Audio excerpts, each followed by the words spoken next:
Christmas stuff, kitchen stuff, kids stuff, men's stuff, ladies stuff, boys stuff, girls stuff, old stuff, new stuff, vintage stuff, antique stuff, unique stuff, weird stuff, cowboy stuff, artistic stuff, brass stuff, ceramic stuff, glass stuff, decorative stuff, sterling silver stuff, dog stuff, cool stuff, tool stuff, exercise stuff, patio stuff, gardening stuff, wooden stuff, big stuff, little stuff, cement stuff, Halloween stuff, doll stuff, cast iron stuff, Eastern stuff, fun stuff, funny stuff, even naughty stuff.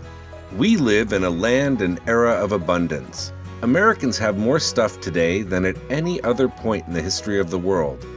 Some reports indicate we consume twice as many material goods today as we did 50 years ago. The Wall Street Journal reports that Americans spend $1.2 trillion annually on non-essential goods. In other words, stuff that we do not need. We move our stuff from shelf to shelf, home to home, and car to car. The federal government estimates that 25% of people with two-car garages don't have room to park cars inside them, and 32% only have room for one vehicle. Even those without a home carry their stuff around with them. The average U.S. household has over 300,000 things in their house, from antiques to zippers and everything in between. U.S. children make up less than 4% of the children on the planet, but own almost 50% of all the toys and children's books in the world. What do we do when we tire of our stuff, or outgrow, or run out of room for our stuff? Most of our stuff outlives us. What happens to our stuff when we leave this world?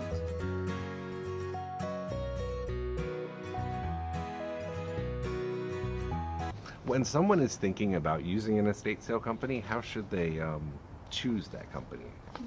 That's a great question. Yeah. Well, We always recommend that they interview 3 companies. When you're meeting with a company, it's a lot like a date. You kind of know, or like a marriage, you always say. It's a lot like a marriage. If you don't get along at the initially, first meeting, the likelihood that you'll get along going forward as we're digging through your things. So it's a lot of it is the personalities need to gel. You need to get along with the person. They need to hire a company that's actually doing sales regularly. If they do one sale every 6 months, they don't have a following. You want somebody that's got a mailing list. Add something. yeah, I mean, those are all really important. It's an emotional process for the client. Their whole life is on display, whether it's their parents' stuff or whether it's their stuff. So it needs to be someone you trust. It needs to, and you kind of get that feeling from the beginning. We do suggest they go to sales, see how people run their sales, see how it's set up. Is it a good reflection of the person that lived Right. there? Like John said, you want a working company. That makes a huge difference. Questions that I would ask is, who do you market to? Because there are some companies that really market just to dealers. And there's some companies that market to what we call end users. We market to both. The dealers are important, but they're not the customer that we want to cater to at the beginning. And our fiduciary responsibility remains with our client. So we have to know that we've at least tried to get them as much money as we can, which in turn gets us as much money as we can. You can get rid of items relatively easy and quickly. So if I were interviewing companies, that would be really important to me. I think the most important thing for people to understand is you do have options.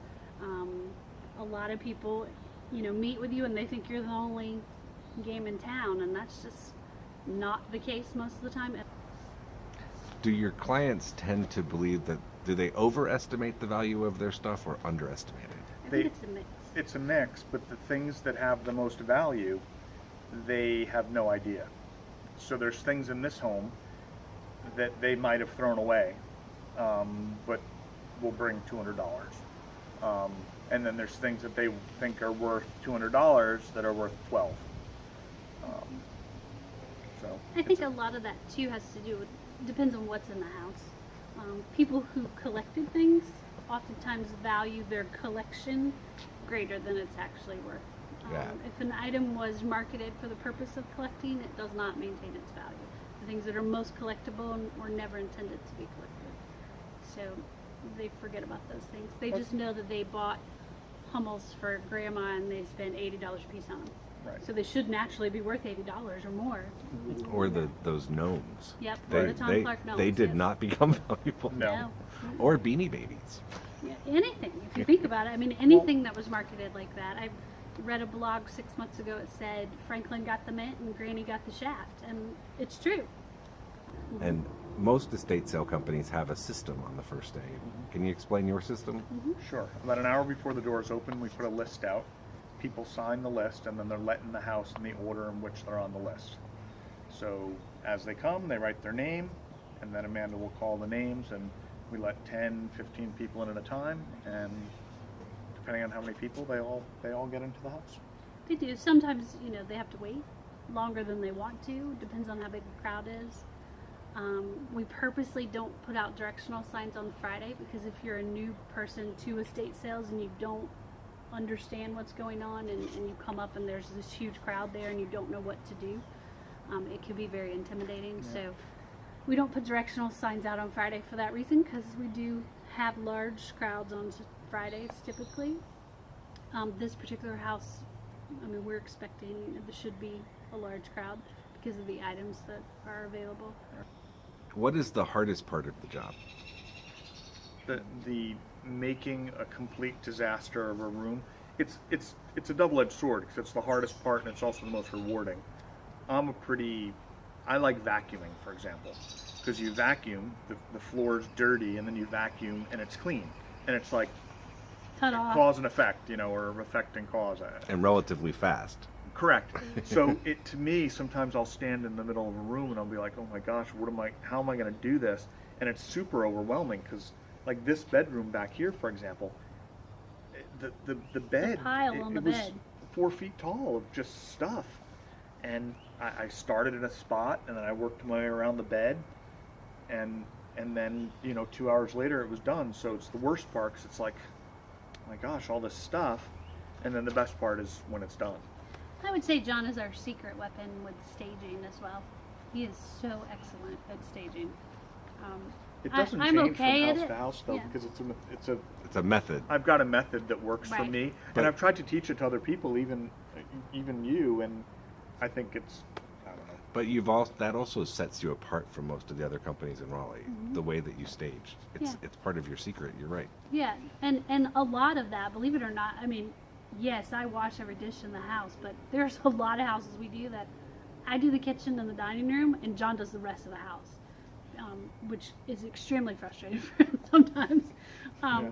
But he's just really, really good at it, and depending on how much I have to wash, it just slows that whole process down. And then taking cabinet doors down and all of those things that I have to do takes me a little bit longer. But he's much better at walking in a room and knowing how he wants it to look when he's done. And knowing what spaces I have left for when I find other things. I'm like, ooh, there's that one spot underneath the chair in that room. I forget his original question, but I don't think that was it. What is your favorite part of the job? My favorite part is client satisfaction, is the validation that we get at the end, or at this process to the end. I have to agree with that. When somebody walks in, they're like, oh my gosh, I can't believe what you guys accomplished in 2 days or 3 days. Or my mom would be so completely happy and Yeah. they're in tears. That's A my couple of weeks most ago, a rewarding client part. cried Mhm. and was like, thank you so much. I've been working in this house for a year, and you guys came in, and in a week you made it look like this. Thank you so much. And she cried like a baby and hugged us. And it was financially rewarding, but that was kind of better than That's anything. my favorite part. Yeah, me too.